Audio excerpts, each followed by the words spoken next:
안녕하세요. 2월 3일 이슈이시다 시작합니다. 지난 중간선거에서 패배했다고 연방 하원 얻었어도 상원 탈환 못해서 아무런 의미 없다고 생각한 분들도 많으실 겁니다. 하지만 그건 연방 하원에서 압승 거둔 게 얼마나 중요한 의미인지 모르는 사람들 얘긴데요.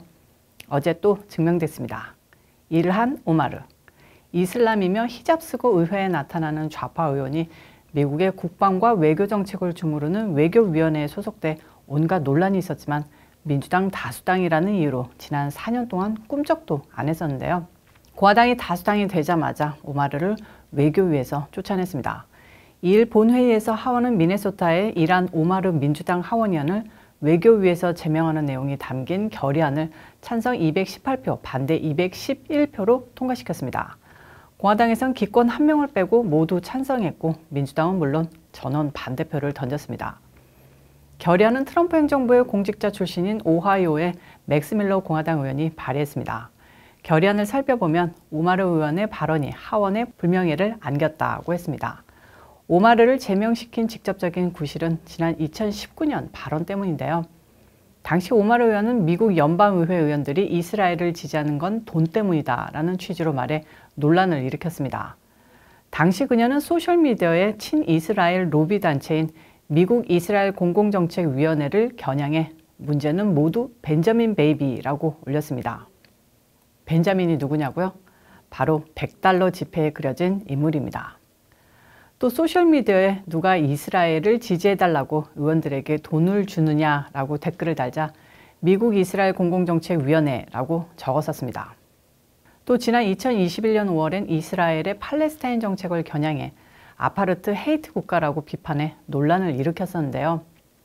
아파르트 헤이트는 남아프리카 공화국이 과거 백인 소수 정권 시절 시행한 흑백 간 인종분리와 차별 정책을 말합니다. 이 발언에 대해 민주당 동료 의원들로부터 너무 나간 발언이다라는 비판을 받자 곧바로 사과했었는데요. 당시 그녀는 다른 사람이 내 정체성을 공격할 때 내 말을 들어주길 기대하는 것처럼 우리는 비판을 받으면 기꺼이 한 걸음 물러서 다시 생각해 봐야 한다. 이것이 내가 두말 없이 사과하는 이유다라고 말했습니다. 웃기는 소리고요. 같은 편인 민주당에게 까이니까 아차 싶었던 거죠. 이날 표결에서 공화당 의원들 중에도 외교위 제명은 지나치다라는 의견도 있었으나 공화당 소속인 케빈 메카시 하원의장 등이 적극 설득하자 돌아선 것으로 알려졌습니다. 그럼 오마르가 이런 결정에 순순히 물러났느냐? 그건 아니죠.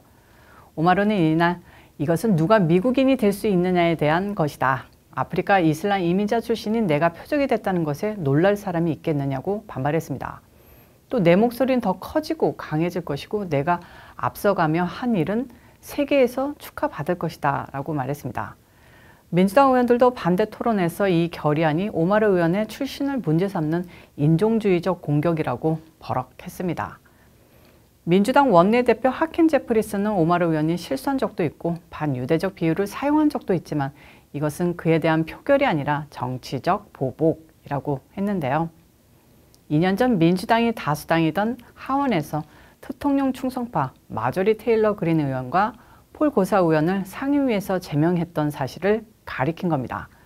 특히 AOC는 유색인종 여성을 공격한 것이다 라고 아주 화를 뻐럭뻐럭 내고 흥분하고 가관이 아니었습니다.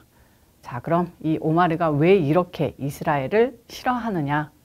극단적인 무슬림들이 이스라엘을 싫어하는 이유와 같습니다. 이란이나 이슬람 극단주의자들과 같은 사상을 갖고 있는 이런 사람이 연방 의원이 된 것은 미네소타 민주당 지지자들 탓이라고 해도 이런 사람을 미국 외교 정책과 국방 정책을 사실상 좌우하는 막강한 하원 외교위에 꽂아준 게 바로 낸시 펠로시와 민주당 수뇌부입니다. 이제 다수당이 된 공화당이 이를 바로 잡은 건데요. 늦었지만 정말 중요한 첫 걸음이라고 평가하고 싶습니다. 이란 오마르에 대해 조금 더 알아보면요. 소말리아 출신 이민자 가정 출신으로 2018년 첫 이슬람 여성 하원의원에 당선돼 유명세를 탔습니다. 연방의회에서 종교적 이유로 머리를 가리는 것이 허용된 이후 처음 히잡을 쓰고 의정활동을 해 유명해졌는데요. 트럼프 대통령은 이에 경로에 2019년 오마르 등을 가리켜 너희 나라로 돌아가라 라고 말하기도 했습니다. 다음 소식은 중국의 스파이 풍선. 많은 구독자님들 벌써 이 소식 들으셨을지도 모르겠는데요. 중국이 미국 영공의 감시 정찰용 대형 풍선을 침투시켜 핵무기 경납고 상공을 휘젓고 다닌 것으로 드러나 미국이 아주 발칵 뒤집혀졌습니다. 언론에는 애당초 바이든 대통령이 보고를 받고 격추를 준비시켰다고 했는데 사실은 바이든은 멀뚱히 있다가 저거 쏴 떨어뜨릴 필요는 없을 것 같아 하고 발표했답니다. 이렇게 되자 미국민들이 난리가 났고 오늘 관련 속보가 마구 쏟아지고 있는데요. 미온적으로 대처했던 미국 정부가 토니 블링컨 국무부 장관의 중국 방문을 출발 당일인 3일 오늘 전격 연기하기도 했습니다. 국무부 고위 관계자는 블링컨 장관은 미국 양국 관계 전반을 포함한 광범위한 이슈를 논의하기 위해 오늘 밤 베이징으로 출발할 준비가 돼 있었다고 말한 뒤 부처와 의회 등과의 협의를 통해 현 시점은 블링컨 장관이 방중하기에 여건이 적합하지 않다고 밝혔습니다. 이런 가운데 의회는 미국의 주권을 무시한 도발이라며 중국에 대한 대응을 촉구했습니다. 국방부는 2일 미국 정부가 미국 상공에 있는 고고도 감시용 풍선을 탐지해 추적하고 있다. 우리는 이 고고도 감시 기구가 중국의 것이라고 확신한다고 밝혔는데요. 이 고고도 스파이 풍선은 버스 세대를 합친 크기의 대형 기구 형태로 카메라 등 정찰 장비가 장착된 것으로 알려졌습니다. 일반인이 촬영한 사진을 보면 풍선에 전자장비가 부착된 게 떡하니 보입니다. 이 풍선은 러시아 캄자카 반도와 미국 알래스카 사이의 알루산 열도 인근에서 비행을 시작해 캐나다를 거쳐 미 대륙 북서부로 진입해 현재 480km 상공을 비행하고 있다고 합니다. 특히 충격적인 것은 스파이 풍선이 몬태나주에 머물며 미국의 전략 폭격기와 150여 개와 대륙간 탄도미사일이 배치된 말름스트롬 공군기지와 노스타코주 미노 공군기지 등 핵 군사기지들을 정찰하고 있는 건데요. 왜 이런 걸 빨리 격추시키지 않는지 이해할 수 없는 바이든 정부입니다.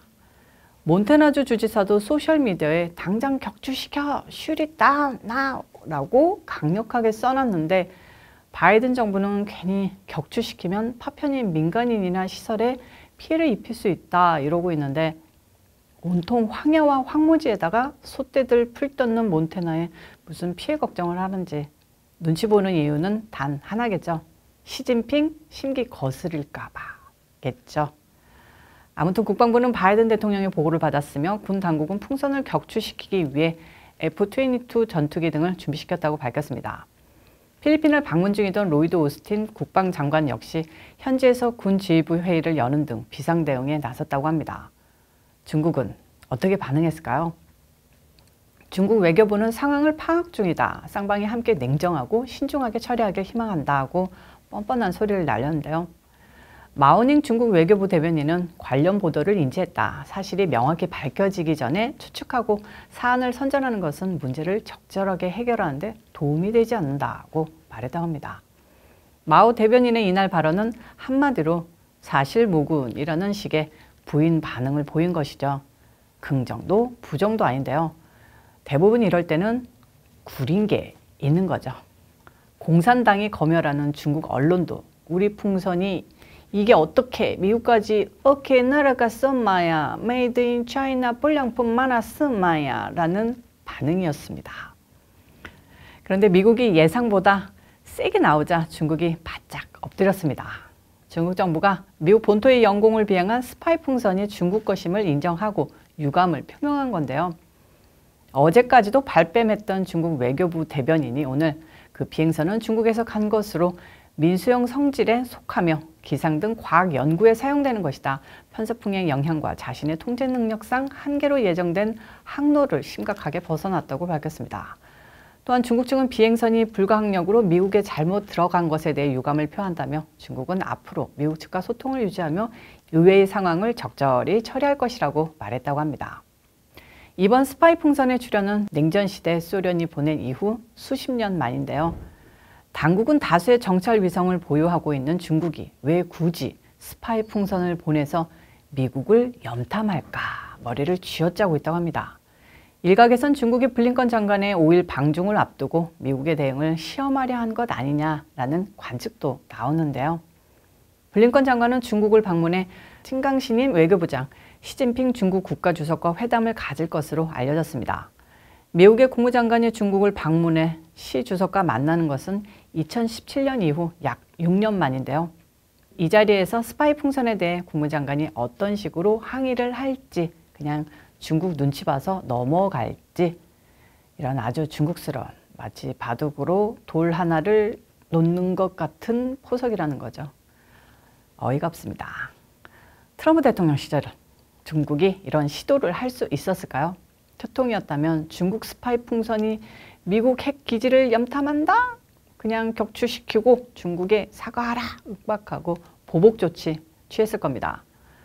의회는 공화당을 중심으로 중국에 대한 강경 대응을 촉구하고 나섰습니다. 케빈 메카시 하원 의장은 중국의 뻔뻔한 주권 무시는 반드시 대응해야 하는 불안정을 초래하는 행동이고 바이든 대통령은 이에 침묵해서는 안 된다고 목소리를 높였습니다.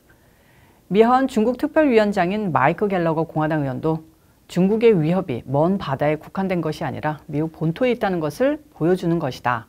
우리는 반드시 이 위협에 맞서야 한다고 했습니다. 아무튼 미국의 국무장관 방문을 전격 연기했고 중국은 스파이 풍선은 아니고 우연히 날아간 과학용 풍선이라고 했는데 그 풍선이 왜 하필 미국 ICBM 기지 위에 떡하니 멈춰 서 있었던 걸까요? 미국은 정말 바이든 정부를 바보 정부로 알고 무시하는 걸까요? 여러분들 생각은 어떠신가요? 금요일 수다는 여기까지고요. 주말 행복하게 보내시고 전 다음 영상에서 뵐게요. 시청해주셔서 감사합니다. 빠이.